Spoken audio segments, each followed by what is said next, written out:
Bismillahirrahmanirrahim.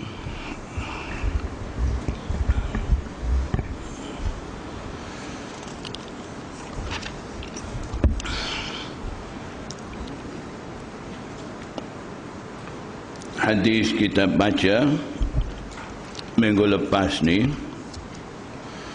bab yang ketiga, hadis yang ketiga, riwayat daripada Aisyah Ummul Mukminin. Jadi dalam hadis kita baca dah ni ada cerita mengenai mula-mula Rasulullah SAW terima wahyu semasa dia duduk di Gua Hira. Jadi kisah tu berlaku semasa Rasulullah SAW ada di Mekah, dan Aisyah ni mungkin masa tu belum lahir lagi ataupun dia masih kecil lagi. Jadi macam mana dia pula riwayat hadis berkenaan dengan Nabi sallallahu alaihi wasallam jumpa dengan Jibril alaihissalam di Gua Hira, menerima wahyu dan sebagainya. Jadi maksudnya Aisyah radhiyallahu taala anha ni, dia dapat kisah ini, cerita ini daripada sahabat lain, dan kemudian dia cerita balik. Tapi Aisyah radhiyallahu taala anha tidak sebut di sini dia ni ambil riwayat ni daripada sahabat mana, siapa yang cerita dia dan sebagainya. Dia tidak sebut di sini. Jadi riwayat seperti ini dalam ilmu usul hadis ataupun dalam ilmu bidang mustalah hadis ni dinamakan mursal sahabi. Mursal sahabi maksudnya sahabi riwayat daripada sahabi, tapi sahabi yang riwayat ni dia tidak sebut daripada sahabat mana dia ambil riwayat. Jadi itu panggil mursal sahabi. Jadi berkenaan dengan mursal sahabi ni boleh terima ke tidak, itu di sisi muhaddisin ada kaedah dia. Jadi muhaddisin kata mursal sahabi ni diterima sama sekali. Maksudnya sahabat yang digugurkan dalam riwayat itu adalah seorang sahabat Nabi sallallahu alaihi wasallam. Berkenaan dengan sahabat ni, sama ada riwayat daripada sahabat tu boleh percaya ke tidak, sahabat yang gugur ni siqah ataupun tidak siqah, sahabat tu yang dipercayai ataupun tidak. Berkenaan dengan itu di sisi siapa sahaja di kalangan umat Islam tidak ada pertikaian. Maksudnya tidak ada sesiapa bincang sahabat ni siqah ke tidak, boleh percaya ke tidak. Jadi tidak ada pertikaian. Dan muhaddisin sepakat kata as-sahabatu kulluhum adul, sahabat semua ni dikira siqah. Siqah maksudnya mukallaf, dan dia tu jauhi diri daripada dosa kecil dan juga jauhi diri daripada kefasikan dan sebagainya. Jadi tidak ada sesiapa bincang sahabat Abu Bakar As-Siddiq ni boleh percaya, Umar tak boleh percaya dan sebagainya. Tidak ada pertikaian di kalangan muhaddisin berkenaan dengan sahabat. Maksudnya apabila seorang sahabat tinggalkan seorang sahabat dalam sanad, itu panggil mursal sahabi. Mursal sahabi ni dikira muttasil juga, dan juga apa nama di sisi muhaddisin diterima sama sekali. Dan berkenaan dengan hadis mursal, kurung kedua dan kurung ketiga, maksudnya tabi'i menggugurkan sahabat dalam riwayat dan sebagainya. Itu juga di sisi Imam Abu Hanifah dan Imam Malik diterima sama sekali. Jadi maksudnya bukan sahabat menggugurkan sahabat dalam riwayat, tabi'i juga menggugurkan sahabat dalam riwayat, dalam sanad, itu juga diterima sama sekali. Sebab yang gugur ni sahabat, tidak ada masalah. Dan mursal, hadis mursal ni boleh terima ke tak? Di sisi Imam Syafi'i pula ada beberapa syarat. Di sisi Imam Syafi'i, apabila cukup 5 syarat, hadis mursal tu boleh terima. Pertama, ada rawi lain riwayat hadis mursal tu secara bersambung. Maksudnya hadis mursal ni dalam sanad tu hilang seorang rawi, dan ada sanad hadis lain yang sama hadis, yang sama maksud hadis dengan riwayat tu. Ada pula sanad lain daripada rawi lain riwayat secara bersambung. Itu syarat pertama. Dan syarat yang kedua, hadis mursal ni dikuatkan dengan hadis mursal yang lain. Hadis mursal dikuatkan dengan hadis mursal yang lain, tapi syaratnya hadis mursal pertama rawi riwayat daripada seorang guru, dan hadis mursal kedua pula rawi itu riwayat daripada guru lain. Guru ada beza. Jadi itu syarat yang kedua.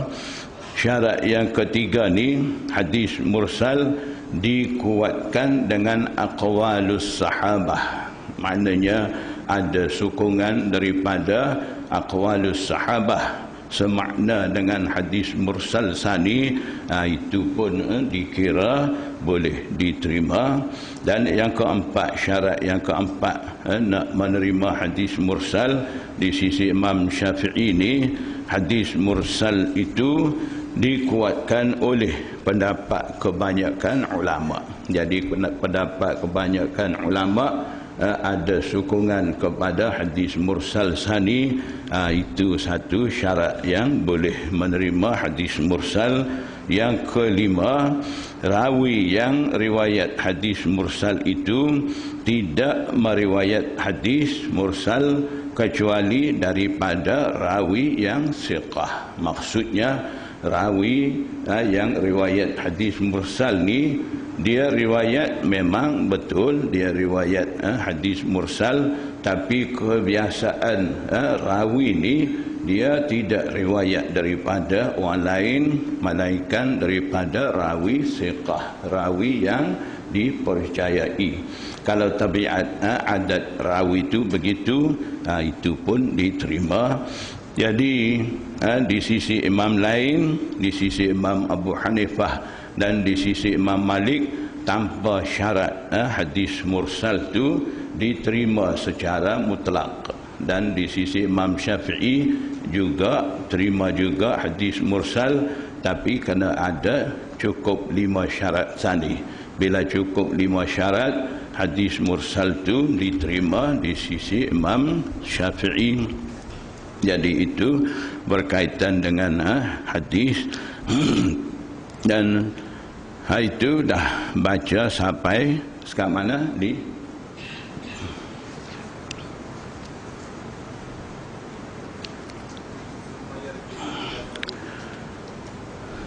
summa yarji'u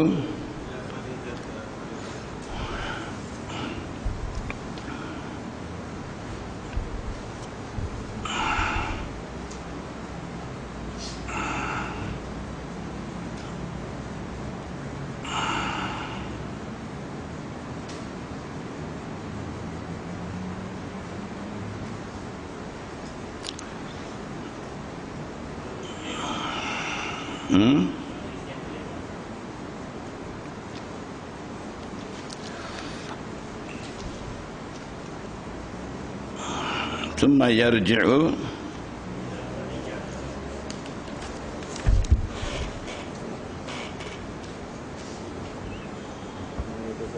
Okey.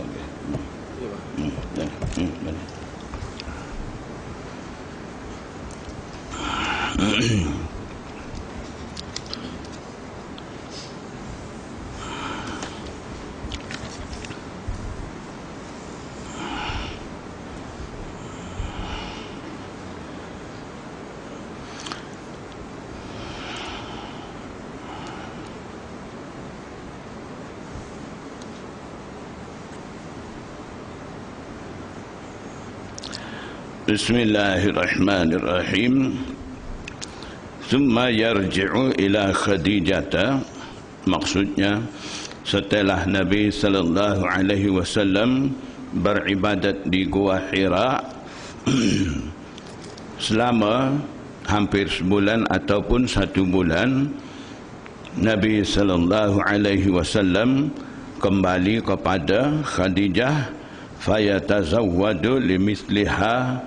Kemudian Nabi sallallahu alaihi wasallam menyediakan bekalan seumpama untuk cukup hampir sebulan ataupun sebulan masa dia akan pergi balik kepada Gua Hira, sambung ibadat di situ, hatta ja'ahul haqqu, al-haqqu ay al-wahyu, sehingga datang di sisinya, di sisi Nabi sallallahu alaihi wasallam kebenaran, yakni wahyu. Wa huwa fi ghari Hira'in, sedang dia Nabi sallallahu alaihi wasallam berada di Gua Hira semasa turunnya wahyu itu. Faja'ahul malaku, gambaran turun wahyu masa itu adalah malaikat, yaitu Jibril alaihissalam, datang di sisi Nabi sallallahu alaihi wasallam. Faqala iqra, Jibril kata, bacalah olehmu. Qala, Nabi sallallahu alaihi wasallam jawab kata, ma ana biqari'in, aku tidak boleh baca, aku tidak pandai baca. Qala, Jibril, Nabi sallallahu alaihi wasallam bersabda, fa akhadhani faghattani, Jibril alaihissalam mengambil aku, ghattani ay daghatani atau asarani, peluk ketat.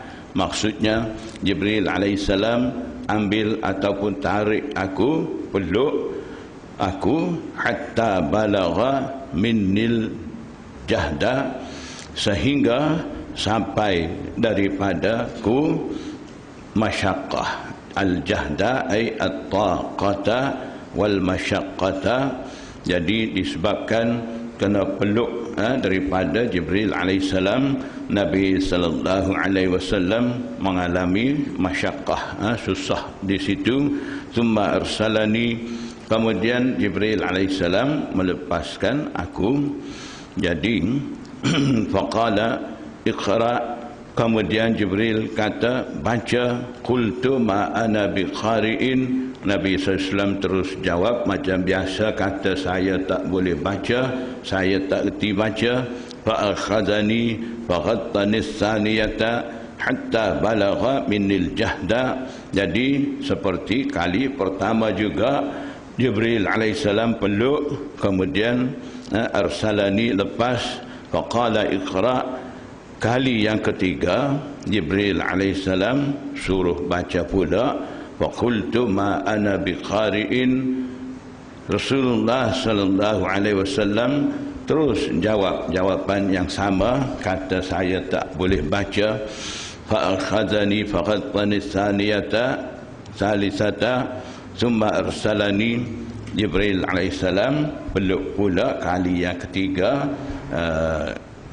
Kemudian barulah Jibril alaihissalam lepas aku. Faqala, Jibril kata, iqra bismi rabbikal ladzi khalaq, bacalah dengan nama Tuhanmu yang mencipta. Khalaqal insana min 'alaq, yang mencipta insan manusia daripada segumpal darah. Iqra, dan bacalah wa rabbukal akram, dan Tuhanmu al-akram yang amat mulia, allazi 'allama bil qalam, yang mana dialah mengajar dengan al-qalam. Jadi setelah dia menerima ayat-ayat itu, faraja'a biha ay bil ayati, Rasulullah sallallahu alaihi wasallam, Rasulullah sallallahu alaihi wasallam kembali dengan membawa ayat-ayat itu. Yarjufu fuaduhu, disebabkan dia temu dengan Jibril alaihissalam dalam keadaan menggerungkan dia. Jadi yarjufu, gemetar, fuaduhu, hatinya, hati Rasulullah SAW gemetar dalam keadaan ketakutan, disebabkan daghtah, pelukan daripada Jibril alaihissalam. Jadi di sini mungkin ada satu muskil. Jibril alaihissalam ni begitu malaikat begitu kuat. Jadi Jibril alaihissalam ni satu makhluk besar. Ada satu kali bagi Rasulullah SAW lihat kejadian asal, disebabkan Rasulullah SAW minta nak lihat kejadian asal bagi Jibril alaihissalam. Jadi kelihatan kepala Jibril alaihissalam ni ada di atas langit dan kaki ada di bawah bumi, dan Jibril alaihissalam ni mempunyai 600 sayap.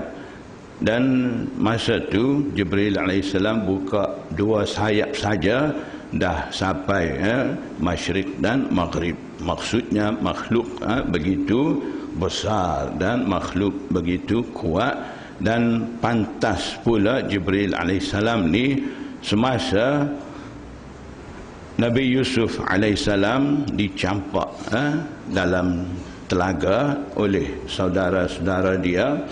Masa itu Allah Subhanahu wa taala perintah Jibril alaihissalam supaya diselamatkan Nabi Yusuf yang akan dicampak dalam telaga saling. Masa itu dia ada di Sidratul Muntaha, di tempat dia.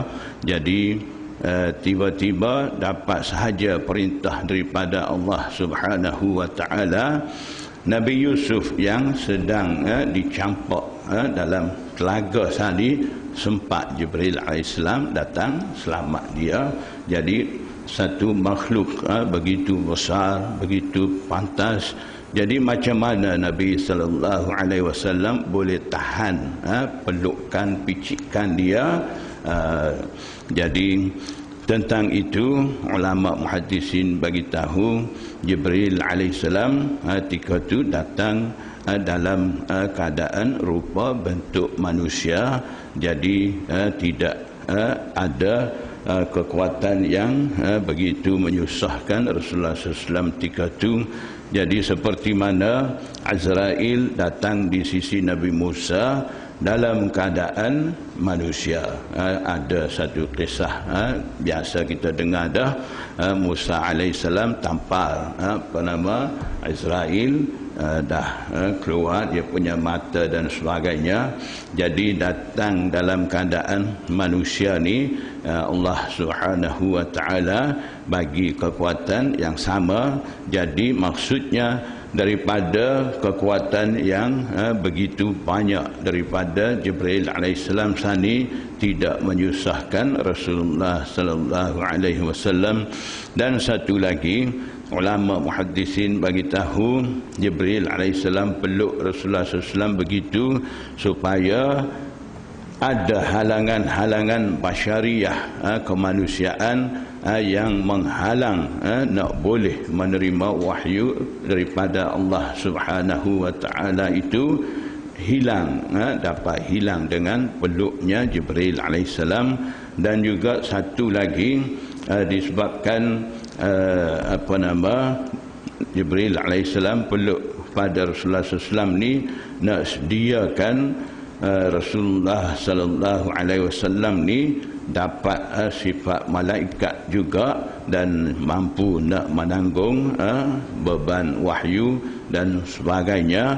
Ada beberapa sebab-sebab tertentu, sebab itulah Jibril alaihissalam peluk kepada Rasulullah sallallahu alaihi wasallam. Fadakhala ala Khadijah binti Khuwailid. Kemudian Nabi sallallahu alaihi wasallam masuk ke rumah Khadijah binti Khuwailid. Faqala zamiluni zamiluni. Kemudian Rasulullah sallallahu alaihi wasallam bersabda, hendaklah kamu selimutkan aku. Jadi mungkin masa itu ada ramai di rumah Khadijah. Nabi sallallahu alaihi wasallam guna sirah jamak zammilu, tidak kata masuk di sisi Khadijah zammilini, hendaklah engkau wahai Khadijah selimutkan aku. Tidak, zammilu maksudnya kamu, khitab kepada ramai-ramai. Selimutlah kamu kepada aku. Fazammaluhu, maka mereka yang ada di situ pun selimutkan Rasulullah sallallahu alaihi wasallam hatta zahaba anhu ar-raw'u, sehingga hilang rasa takut daripada Rasulullah sallallahu alaihi wasallam. Faqala li Khadijah, kemudian Nabi sallallahu alaihi wasallam bersabda kepada Khadijah, wa akhbarahal khabara, sambil Rasulullah SAW menceritakan berita kepada Khadijah. Laqad khashitu, laqad lam qasam, di sini laqad lam jawab qasam. Di sini ada takdir qasam, maksudnya wallahi laqad khashitu ala nafsi, demi Allah sesungguhnya aku bimbang atas diriku. Rasulullah SAW bimbang ni, dia sekarang ni dah diberi tanggungjawab sebagai Nabi dan sebagai Rasul, dah mula turun wahyu. Jadi dia bimbang, bolehkah tidak dia ni nak menunaikan tanggungjawab sebagai seorang Nabi ataupun seorang Rasul. Jadi dia bimbang di situ. Faqalat Khadijah kata, kalla, langsung tidak. Wallahi ma yukhzikallahu abada, demi Allah, Allah subhanahu wa ta'ala tidak akan menghinakan engkau. Innaka latasilur rahima, kerana engkau ni biasanya mengadakan hubungan silaturahim. Wa tahmilul kalla, dan engkau sanggup menanggung beban.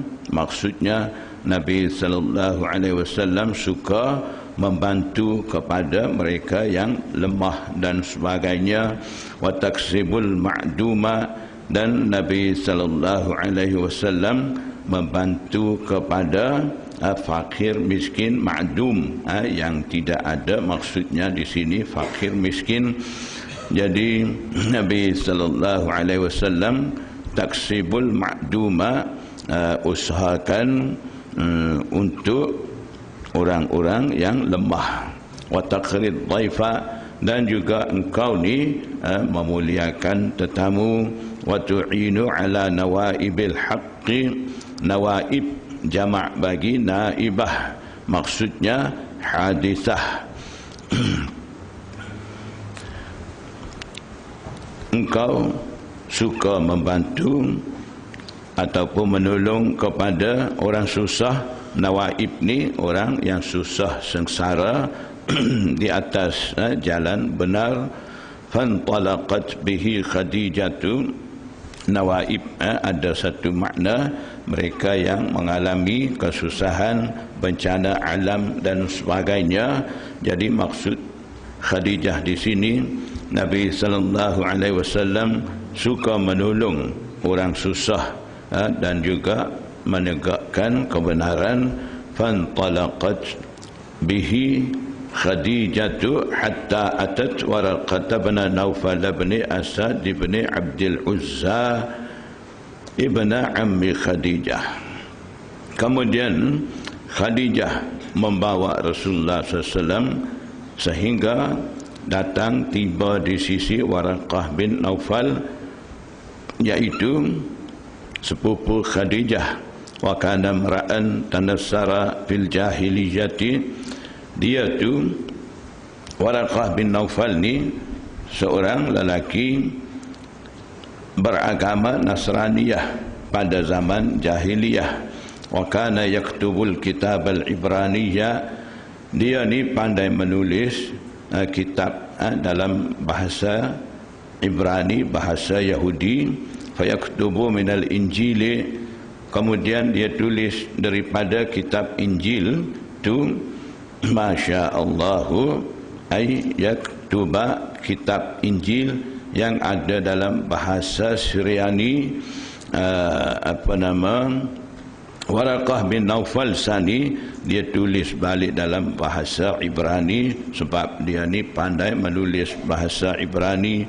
Bahasa Ibrani ni bahasa Yahudi, dan bahasa Syriani ni bahasa Nasrani. Kitab Injil diturunkan dalam bahasa Syriani, dan kitab Taurat pula diturunkan dalam bahasa Ibrani. Masya Allahu an yaktuba, seberapa banyak yang Allah Subhanahu wa ta'ala menghendaki supaya dia menulis. Wa kana syaikhan kabira, dia tu seorang yang tua. Qad amiya, telah pun jadi buta. Faqalat Khadijatu ya bana ammi. Khadijah kata kepada Waraqah bin Naufal, wahai sepupuku, isma' min ibni akhika, dengarlah kisah daripada anak saudara engkau itu. Faqala lahu Waraqatu, Waraqah kata kepadanya, Waraqah tanya kepada Rasulullah SAW, ya bena akhi, maza tara, wahai anak saudaraku, apa engkau lihat, apa berlaku? Fa'akhbarahu Rasulullah sallallahu alaihi wasallam khabara ma ra'a. Nabi sallallahu alaihi wasallam memberitahu kepada Waraqah bin Naufal berita tentang apa yang dia sudah lihat tu. Jadi dengarkan semula apa dia berlaku di Gua Hira, jumpa dengan Jibril alaihissalam dan sebagainya, semua dia bagi tahu. Faqala lahu Waraqatu, ketika tu Waraqah kata kepada Rasulullah SAW, hadzan namusul ladzi, an-namus maksudnya malaikat, sama ada Jibril ataupun Israfil. Jadi Waraqah kata kepada Nabi sallallahu alaihi wasallam, inilah malaikat, sama ada Jibril ataupun Israfil, yang mana biasanya nazzalallahu ala Musa, Allah Subhanahu wa ta'ala turunkan wahyu ke atas Nabi Musa. Ya laitani fiha, fiha ay fi ayyamin nubuwati wad da'wah.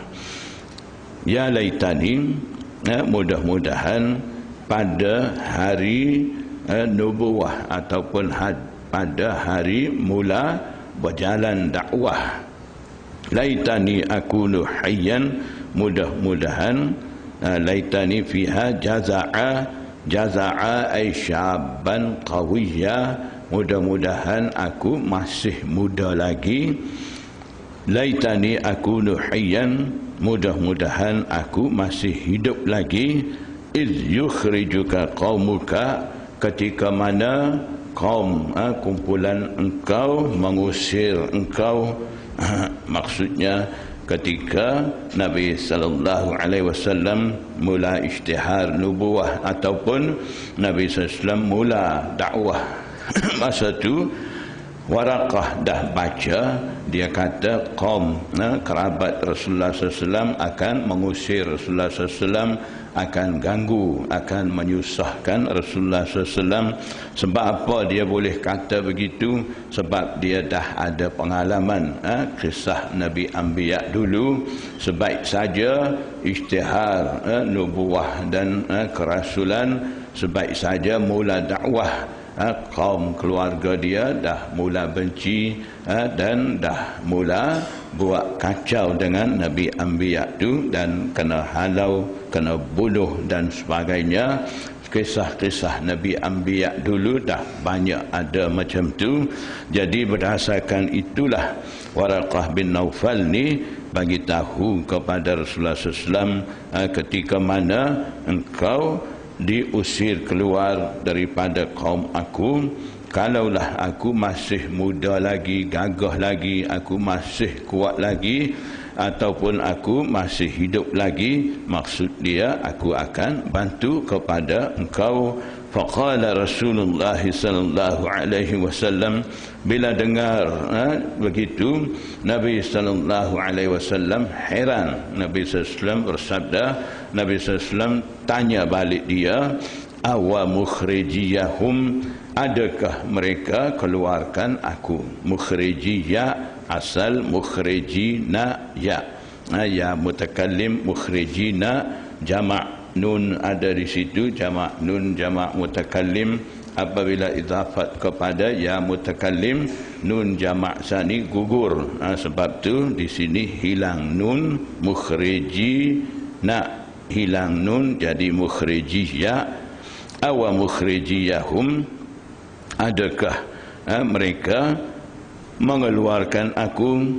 Jadi Nabi sallallahu alaihi wasallam heran dengar begitu, sebab kaum Arab ni, bangsa Arab ni biasanya mereka suka membantu dengan kaum kerabat dia, ahli keluarga dia, sama ada mereka bantu tu di atas jalan benar ataupun jalan salah.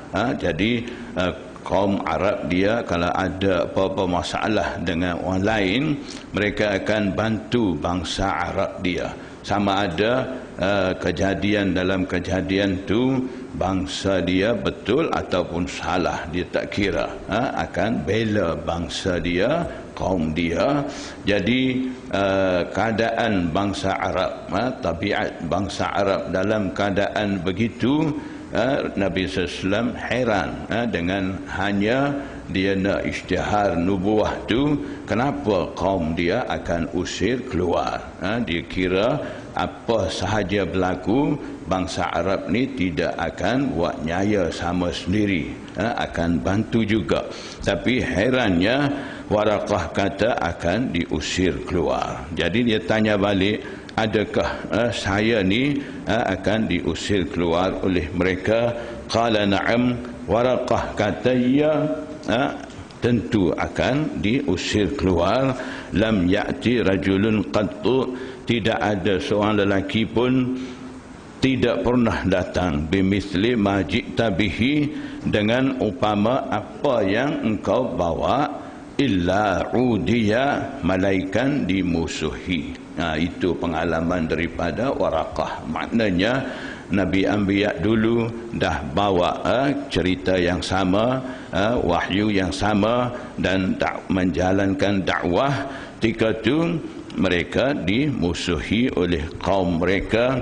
Wa in yudrikni yaumuka, yaumuka ay yaumu intishari nubuwatika, jika hari yang mana engkau nak menyebarkan nubuah engkau tu, jika sempat kepada aku, ansuruka nasran muazzara, muazzara ay qawiyan baligha, ansuruka, aku akan bantu kepada engkau, nasran muazzara, sekuat-kuat bantuan. Jadi dia dah janji kalau dia masih hidup, masih muda lagi, angan-angan dia akan bantu sekuat-kuat bantuan. Thumma lam yanshab ay lam yalbas, kemudian tak berapa lama kemudian Waraqatu an tuwfiya, Waraqah bin Naufal Sani dah meninggal dunia. Wa fataral wahyu, kemudian terputuslah wahyu itu untuk sementara waktu. Jadi setelah berlaku Jibril AS datang di Gua Hira, turun ayat Iqra bismi rabbikal ladzi khalaq sani, lepas pada tu wahyu terputus. Selama mana? Ihtabasa salasa sinin, wahyu terputus selama 3 tahun. Selepas daripada tu barulah sambung turun wahyu. Qala Ibnu Syihab Zuhri kata, wa akhbarani Abu Salamah bin Abdurrahman anna Jabir bin Abdullah al-Ansari qala wa huwa yuhadditsu. Jabir bin Abdullah Ansari kata, dia menceritakan an fatratil wahyi, tentang terputusnya wahyu. Faqala fi hadithihi, kemudian dia kata dalam hadis yang dia riwayat, baina ana amshi, dalam hadis tu ada sebut Rasulullah SAW, baina ana amshi, ketika mana aku berjalan, il sami'tu sautam minas sama'i, tiba-tiba aku terdengar suara daripada langit. Farafa'tu basari, aku mengangkat pemandanganku, lihat. Fa'izal malakul ladzi ja'ani bihira'in, maka tiba-tiba aku lihat malaikat yang datang di sisiku di gua Hira tu, jalisun ala kursiyin, dia tu sedang duduk di atas kursi, bainas samai wal ardi, di antara langit dan bumi. Maksudnya setelah terputus wahyu selama 3 tahun, Jibril alaihissalam datang.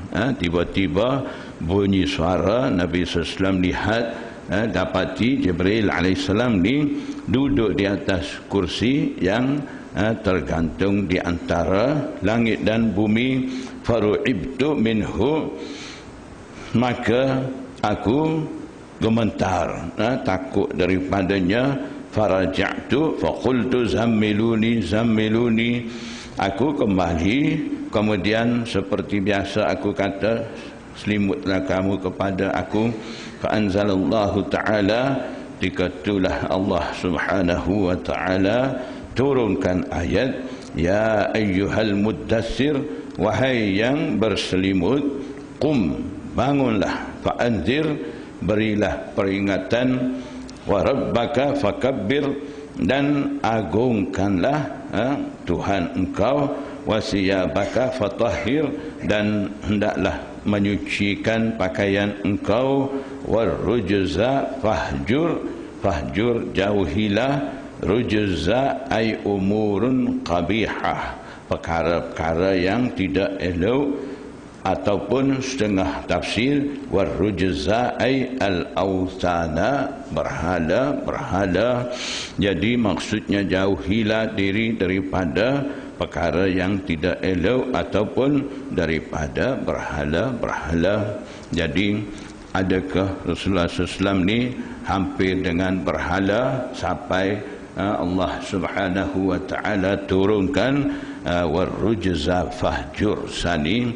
Jadi ulama bagi tahu, bukan Rasulullah SAW tu suka mendampingi, menghampiri dengan berhala.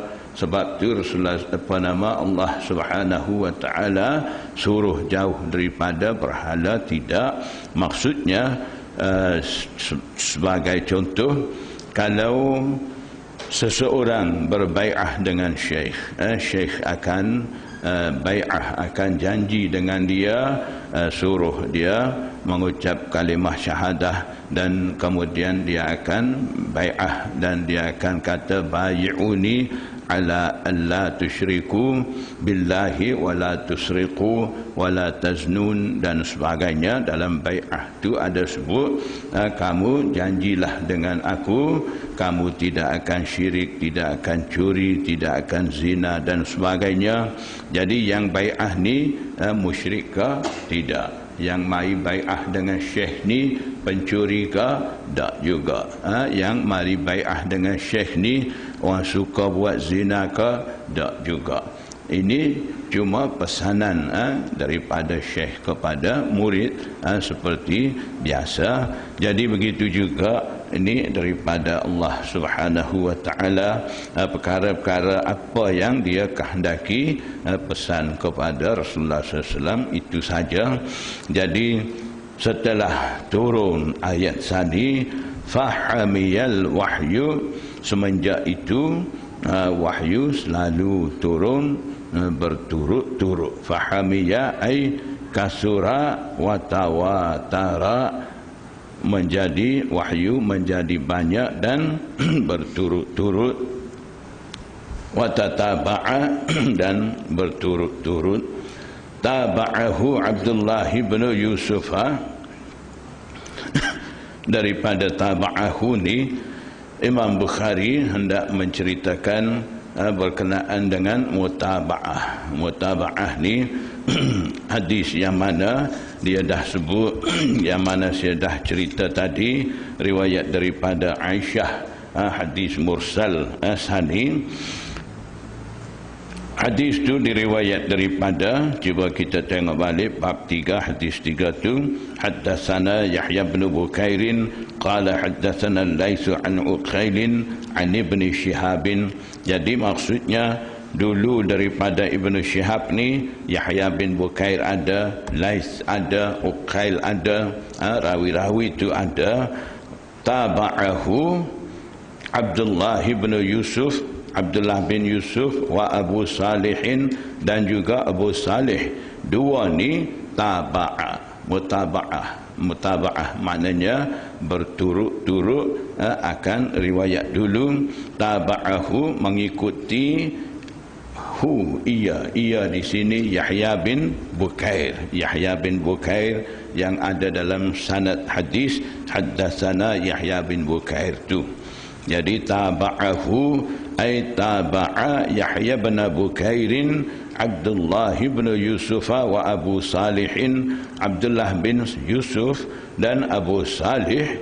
Kilahuma, mereka berdua ni mutaba'ah, mengikuti akan Yahya bin Bukair, riwayat anil Laisi, daripada Lais. Jadi maksudnya seperti mana Yahya bin Bukair riwayat hadis ini daripada Al-Lais, begitu juga Abdullah bin Yusuf dan Abu Salih juga riwayat hadis ni daripada Lais, seperti mana Yahya bin Bukair riwayat daripada Lais. Wa taba'ahu Hilal bin Raddadin aniz Zuhri, dan Hilal bin Raddad juga mutaba'ah, mengikuti akan ia. Taba'ahu, hu yang kedua ni Uqail bin Khalid.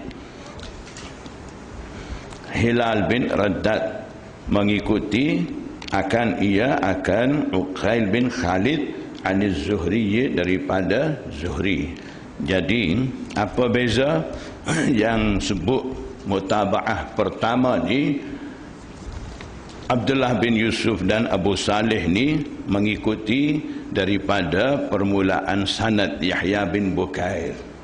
Nampak, boleh faham? Ini agak susah sikit pasal cara ke sanad ni. Jadi seperti mana Yahya bin Bukair tu riwayat daripada Lais, seperti itu juga Abdullah bin Yusuf dan Abu Salih juga riwayat daripada Lais. Maknanya mengikuti sanad yang Yahya bin Bukair daripada awal. Ingat satu, daripada awal, mutaba'ah daripada awal sanad. Ingat satu. Yang kedua, wa taba'ahu Hilal bin Raddadin, Hilal bin Raddad mengikuti ia ni Uqail bin Khalid. Uqail bin Khalid yang riwayat daripada Ibnu Shihab Az-Zuhri itu. Jadi maksudnya di situ Hilal bin Raddad ni mengikuti sanad hadis tadi daripada Uqail, daripada tengah. Itu beza. Yang tadi mengikuti daripada awal sanad, yang kedua ni mengikuti daripada tengah sanad. Itu beza. Jadi yang mengikuti daripada awal sanad dalam istilah muhaddisin panggil mutaba'ah tammah. Mutaba'ah tammah. Jadi Yang pertama, taba'ahu Abdullah bin Yusuf wa Abu Salihin. Taba'a, mutaba'ah di situ, mutaba'ah tamah, maknanya ikutan secara sempurna daripada awal sanad lagi ikut. Dan yang kedua ni, taba'ahu Hilal bin Raddadin aniz Zuhri, yang tu panggil mutaba'ah naqisah, maknanya ikut daripada tengah sanad, itu panggil mutaba'ah naqisah. Dan dalam taba'ah yang kedua ni, selepas daripada Hilal bin Raddad ni, ada sebut aniz Zuhri. Yang pertama taba'a selepas daripada Abu Salih ni, daripada siapa? Anil Laits tidak sebut. Sepatutnya di situ kena ada taba'ahu Abdullah bin Yusuf wa Abu Salihin anil Laits, kena ada begitu. Jadi anil Laits tidak bubuh pada taba'a pertama.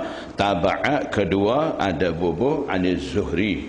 Jadi Laits dan Zuhri ni dia panggil mutaba' alaih. Dalam istilah ni panggil mutaba' alaih, al-mutaba'u alaihi. Jadi maksudnya dalam taba'a pertama mutaba' alaih tidak sebut, dalam taba'a kedua ni mutaba' alaih ada sebut. Jadi pak nama sekarang kita dapat. Pertama mutaba'ah tamah, yang kedua mutaba'ah naqisah, dan yang ketiga mutaba'ah alaih tidak sebut, yang keempat mutaba'ah alaih ada sebut. Jadi empat cara Imam Bukhari masuk di sini nak bagi kita nampak keadaan sanad mutaba'ah tu.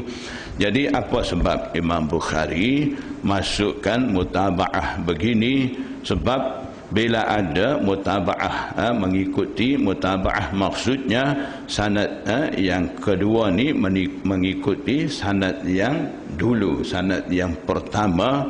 Jadi mutaba'ah ni memang ada faedah dia menguatkan sanad pertama. Jadi maksudnya sanad yang kedua yang sebut taba'ahu Abdullah bin Yusuf wa Abu Salih, taba'ahu Hilal bin Raddadin aniz Zuhri, ini sanad-sanad yang sebut kemudian ni dia menyokong ataupun menguatkan sanad pertama yang ada dalam hadis, sanad hadis dulu. Jadi kadang-kadang mutaba'ah ni sanad hadis yang ikut kemudian dengan sanad hadis yang ada dah dulu dikira daripada sahabat yang sama. Maknanya sanad hadis dulu pun riwayat daripada sahabat tu, dan sanad hadis yang datang kemudian sebagai menyokong ataupun menguatkan sanad dulu tu pun daripada sahabat tu juga. Kalau bila sahabat tu sama, panggil mutabi', dan kalau sahabat ada lain-lain itu panggil syahid. Syahid dengan mutabi'. Jadi istilah-istilah ni kita kena faham, kena ingat, sebab akan datang ni akan sebut dalam kitab Tirmizi pun ada juga akan sebut istilah-istilah ni. Jadi sebab tu sebelum kita masuk mengaji kitab-kitab hadis Sunan Sittah, Bukhari, Muslim, Abu Dawud, Nasai, Ibnu Majah, Tirmizi, sebelum ngaji kitab-kitab tu kita kena belajar dulu mustalah hadis, ilmu usul hadis. Barulah bila kita ngaji kitab-kitab hadis ni, bila sebut istilah-istilah tu mudah faham, mudah nampak. Tak apa kalau tak, itu pun saya akan ulang supaya ingat semula insya-Allah. Wa qala Yunus wa Ma'marun, dan Yunus dan Ma'mar kata dalam riwayat mereka bawadiruhu, maksudnya cuba kita balik dalam hadis. Dah kita baca dah ni, faraja'a biha Rasulullah sallallahu alaihi wasallam, selepas pada ayat allazi 'allama bil qalam, selepas daripada tu faraja'a biha Rasulullah sallallahu alaihi wasallam yarjufu fuaduhu. Dalam hadis ni dalam riwayat ni ada sebut yarjufu fuaduhu, dalam riwayat daripada Yunus dan Ma'mar ni di tempat fuaduhu sani bawadiruhu. Maksudnya faqala Yunus wa Ma'mar, Yunus dan Ma'mar kata ai fi riwayatihima, dalam riwayat daripada mereka berdua tu bawadiruhu, maksudnya di tempat fuaduhu tadi bawadiruhu. Bawadir ni maksudnya isi, ketul isi yang ada di antara dua bahu. Jadi bila seseorang itu takut gementar di tempat tu, yang tadi yarjufu fuaduhu, gementar hati, hati Rasulullah SAW. Dalam hadis ni pula gementar Rasulullah SAW, ketul isi yang ada di antara bahu dan tekak. Itu maksud bawadiruhu. Jadi daripada sini Imam Bukhari nak menyatakan ada beza matan hadis, walaupun beza matan hadis maksudnya agak lebih kurang, tidak ada beza. Bab yang keempat, haddatsana Musa bin Ismail qala haddatsana Abu Awanata qala haddatsana Musa bin Abi Aisyah qala haddatsana Sa'id bin Jubair an Ibn Abbas fi qawlihi ta'ala la tuharrik bihi lisanaka lita'jala bihi. Riwayat daripada Sa'id bin Jubair daripada Abdullah bin Abbas. Ibn Abbas ni mufassir, dia yang pandai tafsir dan seorang sahabat yang dapat doa khusus daripada Rasulullah SAW. Rasulullah SAW ada bagi doa kepada Ibn Abbas, Allahumma faqihhu fid din, wahai Allah berikan fahaman agama kepada Ibn Abbas. Jadi selepas daripada dapat doa Rasulullah SAW, Ibn Abbas ni dapat faham tafsir Quran dan sebagainya. Jadi dia akan tafsir maksud la tuharrik bihi lisanaka lita'jala di sini. Jadi apabila Rasulullah SAW menerima wahyu daripada Jibril AS, bila Jibril AS baca ayat-ayat wahyu tu, Rasulullah SAW ni ikut baca cepat-cepat. Tujuan Rasulullah SAW ikut baca cepat ni, takutnya tak sempat ikut baca tu, takut-takut tak ingat apa Jibril AS sampaikan kepada dia. Sebab tu dia tak tunggu Jibril AS sudah baca, dia pun ikut baca selalu. Jadi bila Rasulullah SAW buat cara tu, ketika tu turun ayat la tuharrik bihi ay bil Quran, ataupun fi waqti qiraati Jibril la tuharrik, jangan bergerak lisanaka, lidah engkau tu, maksudnya jangan ikut baca bihi bil Quran, dengan Al-Quran, ataupun bihi fi waqti qiraati Jibril, ketika Jibril sedang baca, jangan gerak lidah engkau. Maknanya stop, baca, ikut baca tu dulu. Lita'jala bihi, kerana engkau hendak percepatkan dengan Quran itu, nak ikut cepat-cepat, nak cepat-cepat menguasai, ikut baca dengan Jibril alaihissalam tu, engkau gerak lidah cepat ni jangan buat. Maknanya sabar dulu, biar Jibril baca sudah dulu baru ikut baca. Qala kana Rasulullah sallallahu alaihi wasallam yu'aliju min at-tanzili shiddatan. Abdullah bin Abbas kata, Nabi sallallahu alaihi wasallam yu'aliju, merasai minat tanzili, daripada turunnya Al-Quran itu, syiddatan, keberatan, wa kana mimma yuharriku syafataihi, dan di antara tanda-tanda keberatan itu ialah Nabi sallallahu alaihi wasallam menggerakkan kedua bibirnya.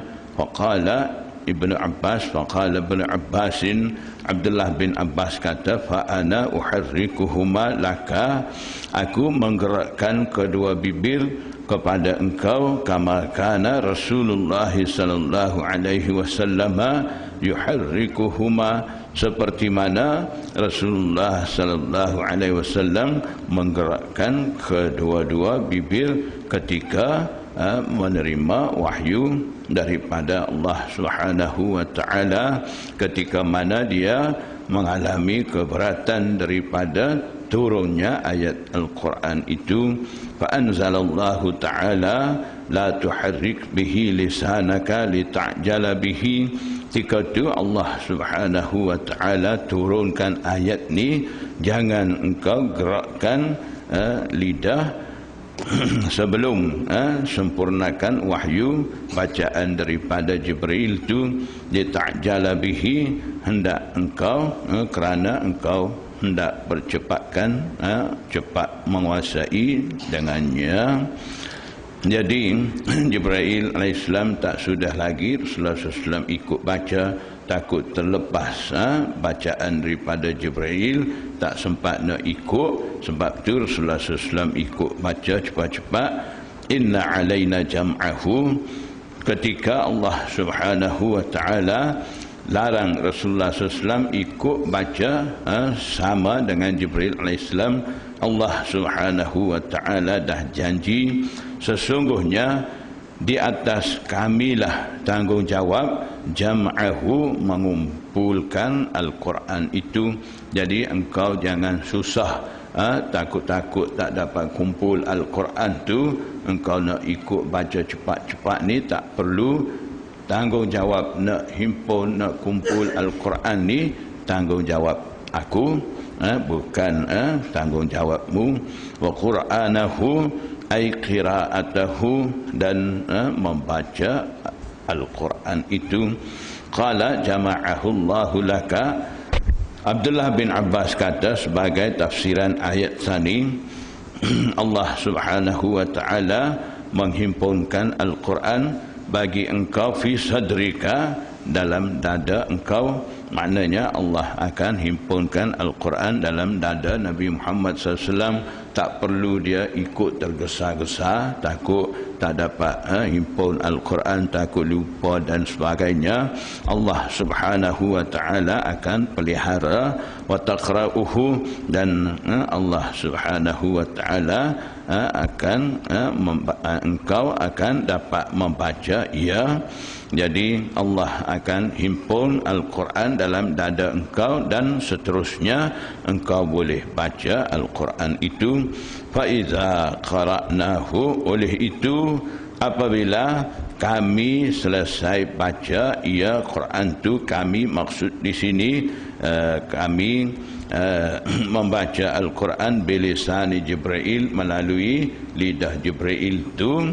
Fattabi' Qur'anahu, maka hendaklah engkau ikut Quran dia, bacaan dia. Qala Ibnu Abbas kata, fastami' lahu wa ansit, maksud fa iza qara'nahu fattabi' Qur'anahu, maksud dia fastami' lahu, hendaklah engkau dengar baginya, bagi Al-Quran bacaan daripada Jibril tu, wa ansit, dan hendaklah engkau diam. Summa inna alaina bayanah, kemudian sesungguhnya di atas kami juga perjelaskan ayat itu. Maksudnya summa inna alaina an taqra'ahu, kemudian tanggungjawab atas kamilah supaya engkau mampu baca Al-Quran itu. Fakana Rasulullah sallallahu alaihi wasallam, sejak itu Rasulullah SAW ba'da zalika, setelah itu, setelah diberi teguran daripada Allah Subhanahu wa taala, iza atahu Jibril istama'a, apabila Jibril datang di sisi dia, dia terus dengar apa Jibril sampaikan wahyu, dia terus dengar.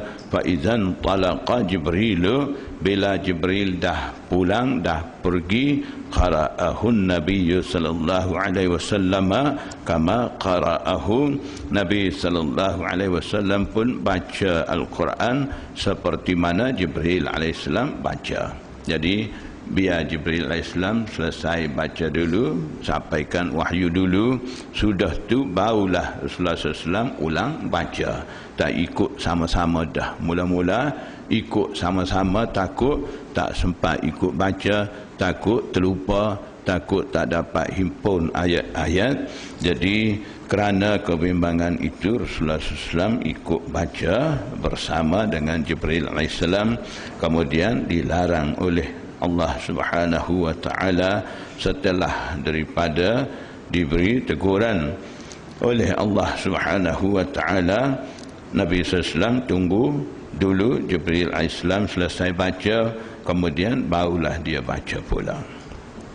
Jadi ini keadaan yang mana peringkat awal turun wahyu kepada Rasulullah SAW, kemudian putus wahyu selama 3 tahun. Selepas itu sambung semula wahyu di situ.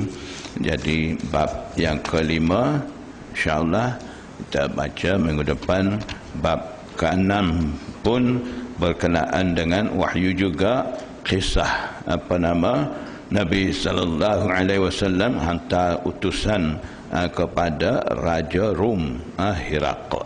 Kisah tu agak panjang sikit dan juga menarik juga kisah tu. InsyaAllah kita akan sambung baca. Kita baca Tirmizi sikit insyaAllah.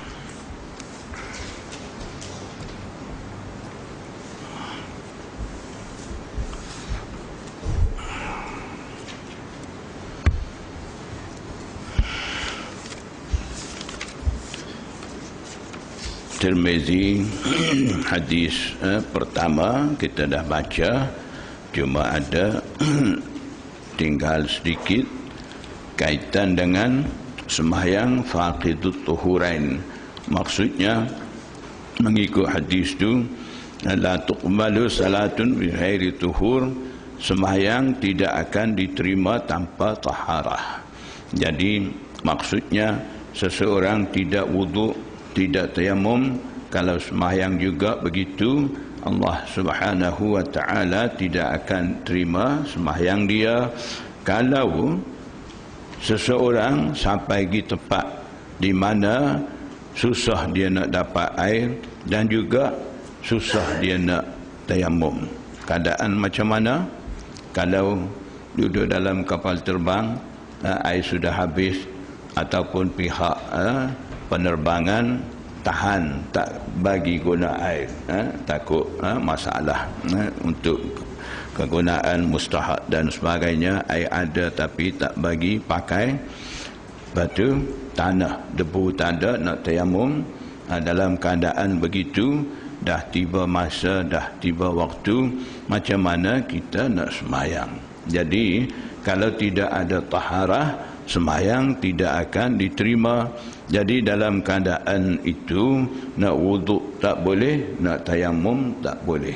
Jadi bila hilang dua keadaan yang boleh bersih tu, panggil dalam istilah fiqah ni faqidut tuhurain, yang hilang dua alat taharah. Maknanya air tak ada, tanah tak ada, nak tayamum.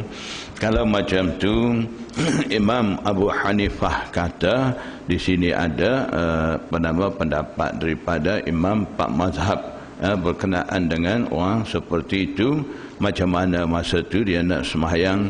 Jadi Imam Abu Hanifah kata, ketika tu dia tu sembahyang, sembahyang dalam keadaan tidak taharah, kemudian qada balik. Itu pendapat daripada Imam Abu Hanifah. Dan pendapat daripada Imam Malik, dia kata ketika tu bagi orang yang tidak dapat taharah sani, gugur hukum sembahyang di atas dia, disebabkan tidak sempat, tidak dapat taharah tu. Dan kemudian tidak perlu dia qada.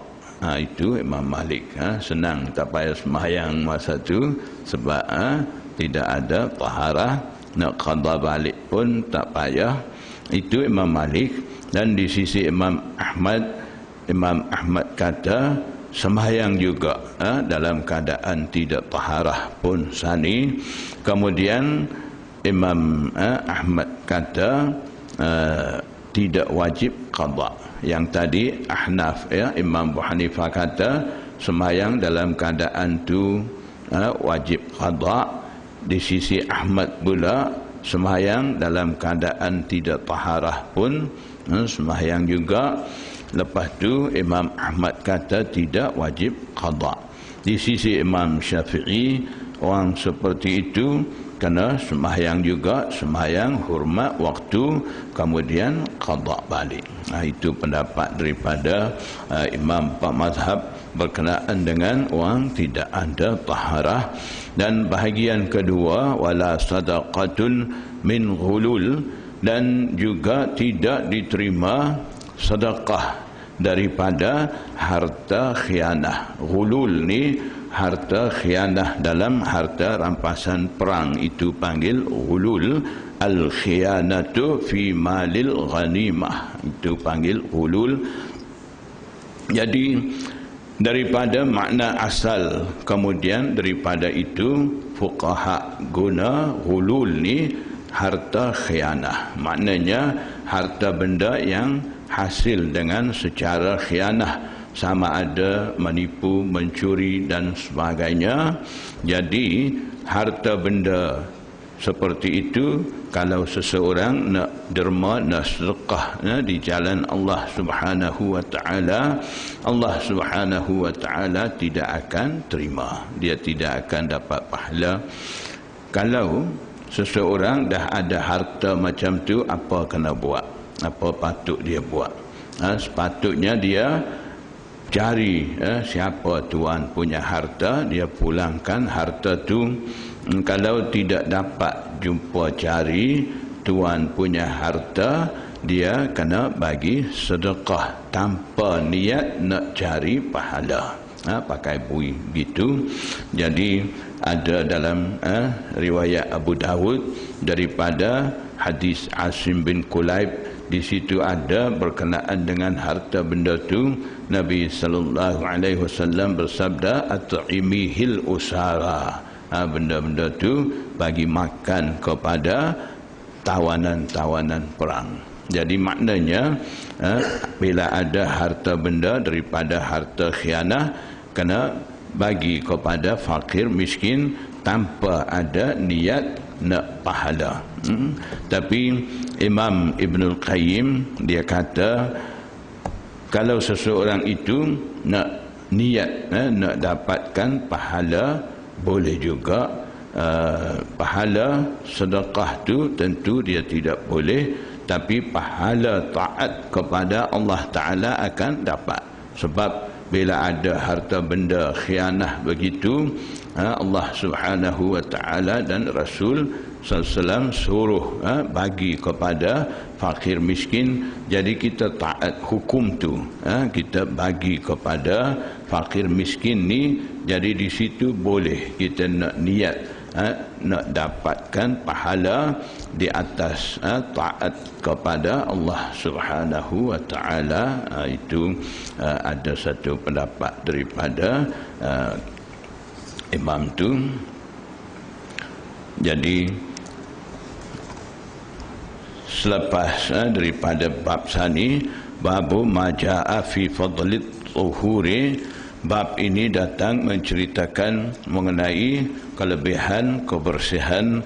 Haddatsana Ishaq bin Musa al-Ansari an Abi Hurairah qala, riwayat daripada Abu Hurairah kata, qala Rasulullah sallallahu alaihi wasallam, Nabi sallallahu alaihi wasallam bersabda, iza tawadda al-abdul muslimu, apabila hamba muslim berwudu, awil mu'minu, ataupun mukmin, hamba muslim ataupun hamba mukmin, ataupun au dalam hadis ni itu syak kulli rawi, ragu-ragu daripada rawi, sama ada Rasulullah SAW bersabda idza tawadda'al abdul muslimu ka, ataupun idza tawadda'al mu'minu, idza tawadda'al abdul mu'minu ka, dia tak yakin, tak pasti, jadi dia sebut dua-dua dengan menggunakan au ataupun, maknanya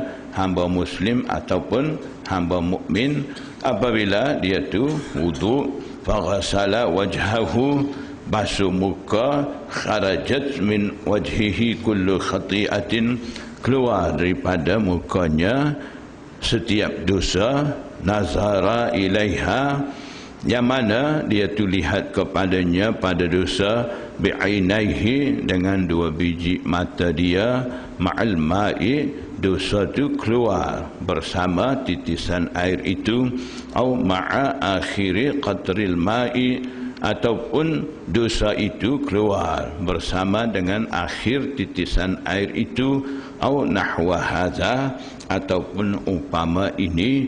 Wa idza ightasala yadayhi, bila basuh dua tangan, kharajat min yadayhi, keluar daripada tangan, kullu khati'atin batashatha ay akhazatha, keluar daripada dua tangan setiap dosa yang mana tangan itu memegang dosa itu, melakukan dosa itu. Kullu khati'atin batashatha yadahu, memegang, mengambil oleh dua tangan, dosa itu keluar, ma'al ma'i au ma'a akhiri qatril ma'i, bersama dengan air ataupun bersama dengan titisan akhir air itu. Dosa-dosa dia dapat ampun dengan sebab amalan wudu sani, hatta yakhruja naqiyan minadz dzunubi, sehingga dia tu keluar bersih daripada dosa-dosa. Maksudnya selepas daripada dia selesai daripada wuduk tu, dia tu ada dalam keadaan tahiran minadz dzunub, bersih daripada dosa. Jadi dosa di sini dosa gapa bersih, dosa besar ke dosa kecil.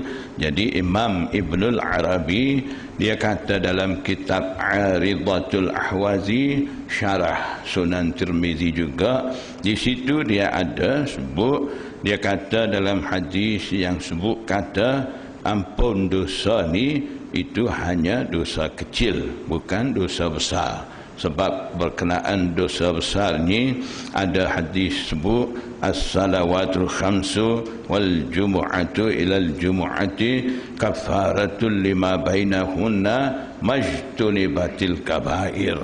Jadi sembahyang 5 waktu, antara satu sama lain, dan Jumaat ke Jumaat, daripada Jumaat ni hingga ke Jumaat akan datang, antara tu daripada amalan sembahyang sani menjadi kafarah, penghapus dosa bagi dosa-dosa yang laku di antara sembahyang 5 waktu ataupun antara 2 Jumaat tu. Majtunibatil kabair, di situ ada syaratnya, selama mana dia tu menjauhi diri daripada dosa besar. Maknanya yang hapus ni dosa kecil.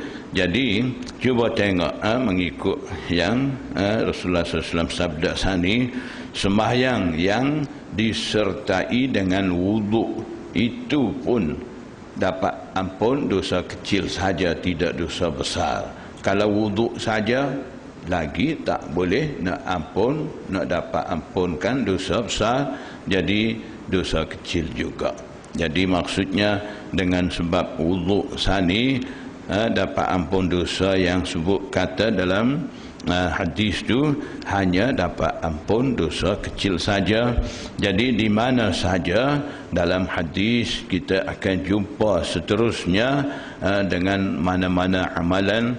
Kalau hadis sebut kata dapat ampun dosa ni, kena ambil maksud dosa kecil, tak boleh terjemah dosa besar.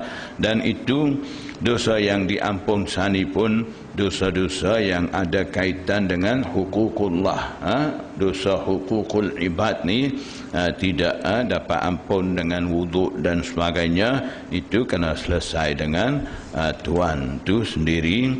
Dan satu lagi untuk kita mudah faham maksud dosa tu, sama ada dosa kecil ke dosa besar, macam mana kita nak beza, macam mana nak jam dalam kalimah hadis tu. Ada satu pemberitahuan daripada Imam Syah Waliullah Muhaddis Hindi Ad-Dahlawi. Dia kata berkenaan dengan dosa ni dalam hadis-hadis biasanya ada guna 4 istilah, 4 kalimah. Pertama, zambun, dosa. Yang kedua, khati'atun, dosa juga. Yang ketiga, sayyi'atun, dosa juga. Yang keempat, maksiatun, makna dosa juga. Jadi 4 kalimah ni biasanya ada guna dalam hadis-hadis. Jadi Syah Waliullah kata 3 hak pertama, zambun, sayyi'atun, khati'atun. 3 kalimah tu makna dosa kecil. Maksiatun, apabila sebut maksiatun dalam hadis ke, itu baru nak terjemah dosa besar. Itu untuk mudah kita beza dosa besar dan dosa kecil, istilah yang kita jumpa dalam hadis tu. Qala Abu Isa hadza hadithun hasanun sahihun. Imam Tirmizi kata ini hadis hasan lagi sahih. Hadis sani kita baca sani, Imam Tirmizi kata hadis hasan lagi sahih. Hadis sahih ni saya dah bagi tahu minggu lepas ke 2 minggu pertama ni ada sebut hadis sahih ni ittisalus sanad apa ada sebut dah. Awal minggu pertama ada bagi tahu. Jadi untuk jadi hadis sahih ni saya dah sebut minggu pertama. Ingat lagi ke? Jadi nak jadikan hadis tu sebagai hadis sahih ni, pertama ittisalus sanad, sanad mesti bersambung. Yang ketiga adlur rawi. Rawi ni kena bersifat adil, maksudnya rawi mempunyai sifat sikap ketakwaan dan menjauhi diri daripada kefasikan. Yang ketiga dhabtur rawi. Rawi ni dhabit dia, maksudnya rawi itu ingat melalui catatan dan hafazan, itu dhabit daripada rawi. Yang keempat adamus syuzuz, maksudnya seorang perawi yang tidak menyalahi dengan perawi-perawi yang lebih dipercayai daripadanya. Itu satu. Yang kelima, tidak illah, adamul illah, maksudnya tidak didapati kecacatan pada sanad hadis dan juga pada matan hadis. Bila cukup 5 syarat sani, hadis sanad hadis itu akan dianggap sahih. Yang 3 pertama ittisalus sanad dan dhabtul rawi, adlur rawi. 3 tu biasanya berlaku pada sanad. Dan adamul illah dan adamus syuzuz, 2 akhir tu biasanya ada pada matan hadis. Jadi bila sesebuah hadis tu sanad dan matan apabila cukup dengan 5 syarat sani, hadis tu dianggap sahih. Itu ta'rif, definisi bagi hadis sahih. Hasan pula sama 5 syarat juga sani. Yang bezanya dhabit, syarat yang ketiga sani, dhabtur rijal ni, dalam hadis hasan tu rawi tu ada kekurangan, maksudnya dhabit, catatan melalui hafazan dan tulisan dia agak tidak sempurna seperti mana rawi sahih tadi. Jadi bila ada kekurangan dalam syarat yang ketiga sani, hadis daripada sahih turun kepada peringkat hasan. Jadi maksudnya ta'rif bagi sahih dan hasan ni agak beza, tidak sama. Jadi macam mana Imam Tirmizi dalam masa yang sama satu hadis dia kata hasan lagi sahih. Kalau kata sahih tidak hasan, kalau kata hasan mesti tidak jadi sahih. Ta'rif dia walaupun agak nak sama, ada beza sikit. Jadi berkenaan dengan itu, muhaddisin kata maksud Imam Tirmizi kata hadis ini hadis hasan lagi sahih ni, hadis itu mempunyai dua sanad, walahu isnadani, hadis itu mempunyai dua sanad. Dari segi satu sanad dianggap hadis itu sahih, dari segi satu sanad lagi hadis itu dianggap hasan. Itu maksudnya Imam Tirmizi. Jadi tepat-tepat dalam Tirmizi ini kita akan jumpa istilah-istilah macam tu, dan terkadang hadza hadisun sahihun gharibun, terkadang kita akan jumpa hadza hadisun hasanun sahihun gharibun. Satu hadis Imam Tirmizi bubuh 2-3 nama pun ada. Jadi tepat-tepat seperti itu, seperti mana As-Sahhu saya cerita minggu lepas dia punya istilah ada, Imam Tirmizi punya istilah khusus ada. Itu kita kena faham. Kita nak faham kitab Tirmizi, kita kena faham dengan istilah dia. Kalau kita ambil istilah muhaddisin lain, mungkin kita ambil ta'rif daripada imam lain, mungkin tidak masuk dengan kehendak Imam Tirmizi itu. Terkadang kita nak ambil maksud hadza hadisun gharibun, kita ambil ta'rif daripada Imam Ibn Salah ataupun daripada Hafiz Ibn Hajar Asqalani, tak masuk dengan maksud Imam Tirmizi itu di situ. Jadi ketika itu kita kena ambil istilah ataupun ta'rif yang dibuka oleh Imam Tirmizi itu sendiri, barulah kita akan nampak kehendak Imam Tirmizi itu. Jadi di sini pun supaya itu juga hadza hadisun hasanun sahihun ni, maksudnya hadis itu mempunyai dua sanad. Dari segi satu sanad Imam Tirmizi kata hasan, di segi satu sanad lagi Imam Tirmizi kata sahih. Dan juga muhaddisin kata maksud Imam Tirmizi di sini, terkadang dalam satu sanad ada beberapa orang rawi.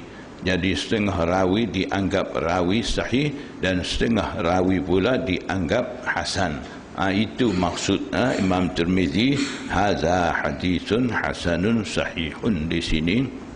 Wa huwa hadisu Malikin an Suhailin an abihi, dan hadisnya yang mana Imam Tirmizi kata hasanun sahihun tu maksudnya hadis yang diriwayat daripada Malik, iaitu hadis selepas daripada tahwilul lil isnad tsani.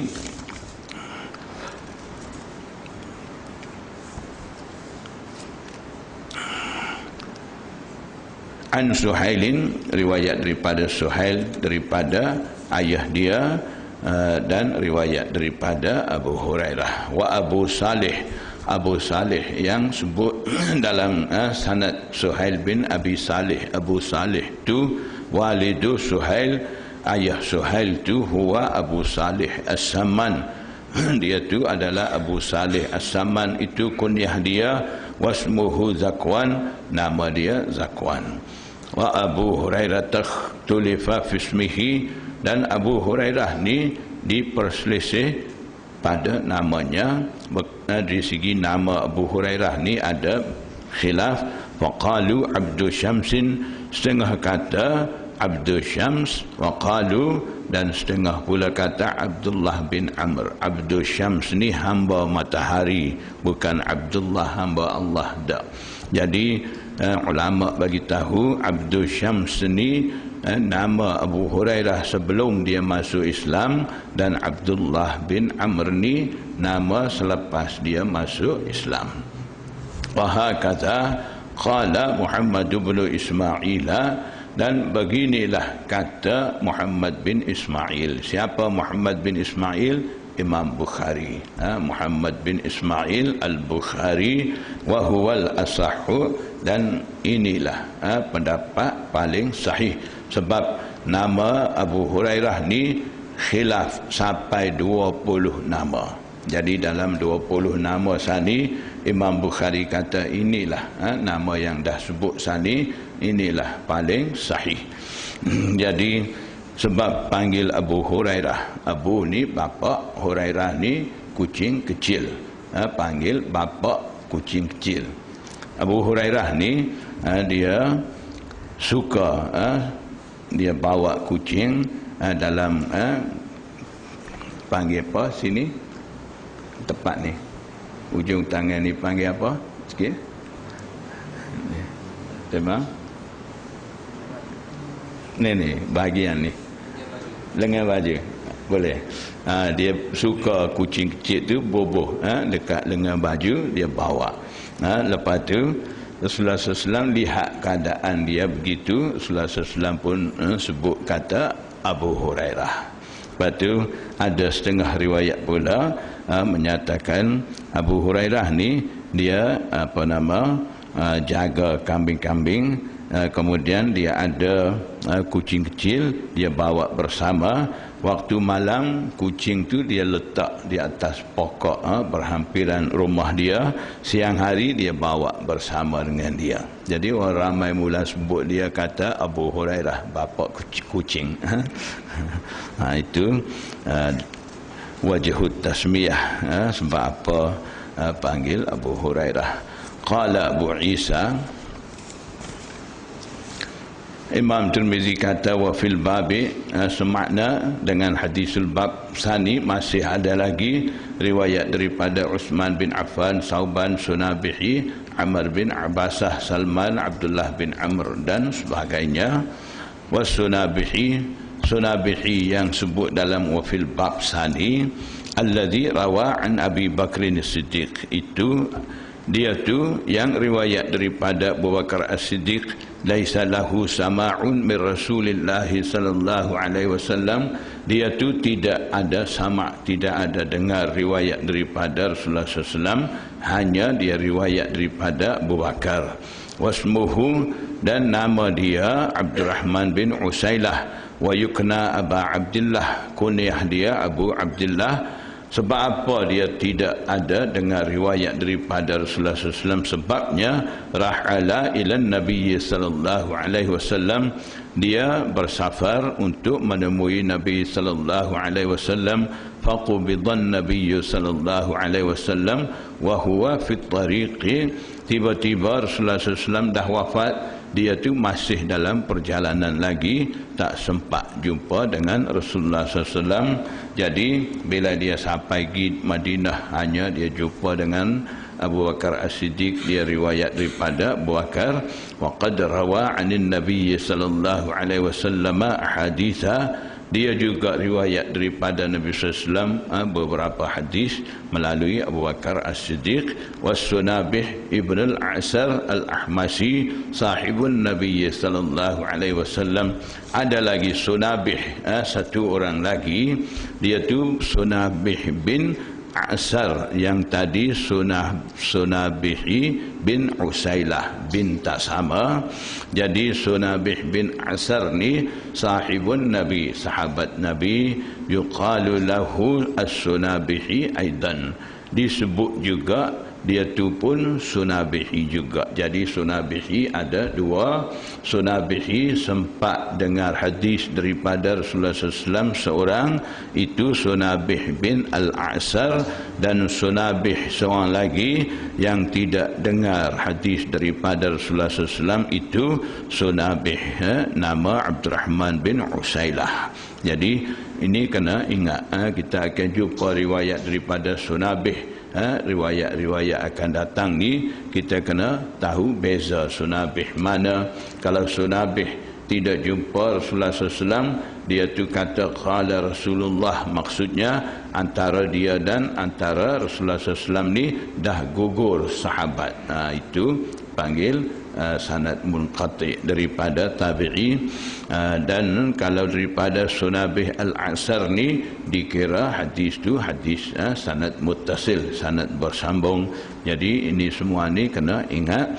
Wa innama hadithuhu, dan hanya hadisnya hadis Sunabih bin Asar yang menjadi sahabat Nabi ni, hadis dia riwayat ni, qala sami'tu Nabiyya sallallahu alaihi wasallam, dia kata saya dengar Nabi sallallahu alaihi wasallam yaqulu, bersabda, inni mukasirum bikumul umama, ai inni ubahi bi aksariyati ummati alal umamis salifah. Maksudnya aku bangga dengan banyaknya umat aku ke atas umat-umat dulu. Maksudnya Rasulullah SAW nak bangga dengan ramainya umat dia di atas umat-umat yang dulu.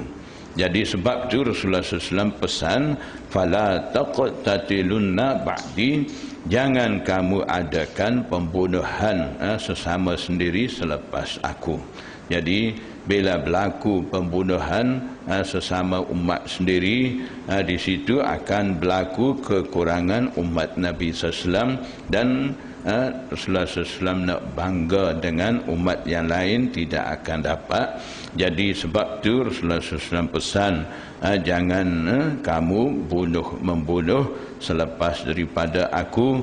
Itu boleh jadi punca kekurangan umat. Sebab itu Rasulullah SAW larang, dia naknya umat dia banyak lebih daripada umat lain, dan dia mau bangga dengan umat-umat dulu.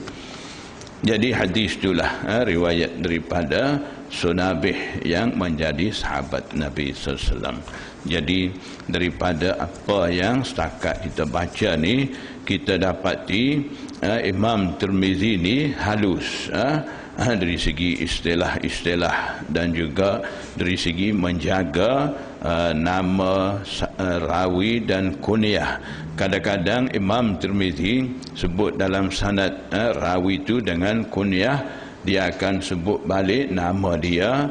Kadang-kadang rawi itu dengan nama dalam sanad, dia akan sebut kunyah bagi rawi itu. Sebab apa dia buat begitu? Sebab dengan kunyah tu, dengan nama tu, masa tu ada ramai.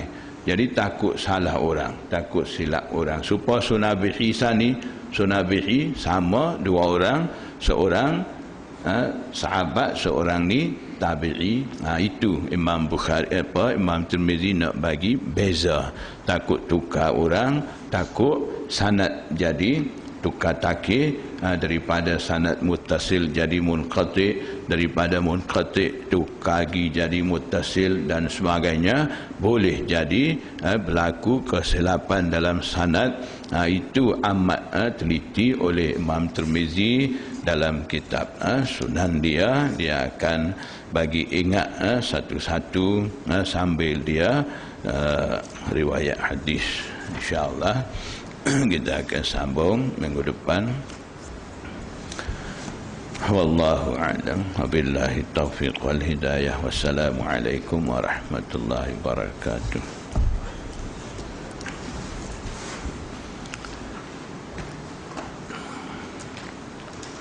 Keri